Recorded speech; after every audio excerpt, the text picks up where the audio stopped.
Zur Bergesfee von Tirol. In einer der wildesten Regionen unseres Alpenlandes, dort wo die ewigen Eisfelder der Rhetischen Gletscher, gleich erstarrten Wogen der empörten See, sich um die dunklen Kanten der Hochgebirge drängen, ruhen die tiefblauen Gewässer eines einsamen Alpsees. Hart daran streckt ein fast senkrechter Felskegel seinen finsteren Hünenleib in die Lüfte, darein die Wetter des Himmels Jahrtausende hindurch ihre geheimnisvolle Runenschrift gegraben. Auf diesem Felsen, so lautet eine dunkle Sage, thront seit uralter Zeit die mächtige Fee der Gebirge, mild und segenreich waltend über dem teuren Vaterlande Tirol und seinen schlichten Bewohnern. Sie ist es, die den Stürmen gebietet und mit gewaltiger Hand die wilden Gebirgsströme bändiget, dass sie sich nicht verheerend ergießen über die grünen Matten und die friedlichen Wohnungen der Hirten. Sie leitet das drohende Hagelwetter von den blühenden Gefilden hinweg und schreibt der donnernden Lawine die Bahn vor, damit sie ohne Schaden zu üben niederrolle in das Tal. Nahet Feindesgefahr dem Lande, so erhebt sie ihre mächtige Stimme und ruft die Bewohner auf zur Verteidigung der Freiheit des heimatlichen Herdes. Ihr zur Seite aber haust ein finsterer dämonischer Geist in Gestalt eines schwarzen hässlichen Zwerges, der Tag und Nacht nur Unheil brütet und beständig bemüht ist, ihren Segen in Fluch, ihr Wohltun in Verderben zu verwandeln.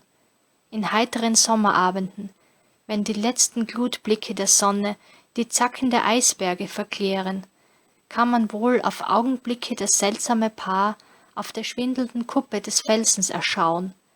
Die Bergesfee im schneeweißen, weithin schimmernden Gewande, mit der blitzenden Krone auf dem Haupte, spielt auf einer goldenen Zither gar wunderherrliche Weisen.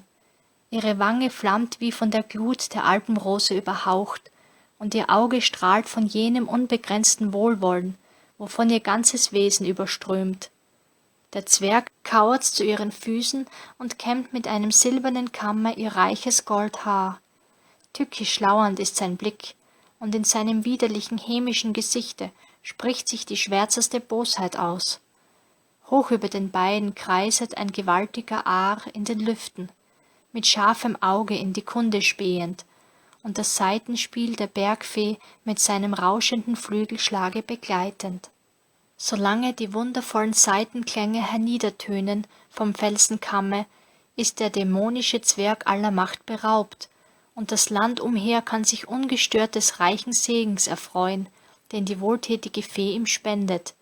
Die Halden grünen, die Herden gedeihen, und Heiterkeit und Frohsinn schlingen ihren bunten Blütenkranz um jede Hütte.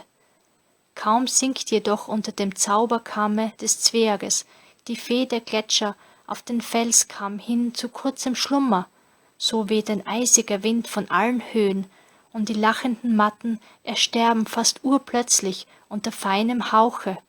Die Gebirgsbäche ergießen sich verheerend über die Saatfelder, und die Berge stürzen über das Tal herein und begraben ganze Dörfer unter ihrem Schutte.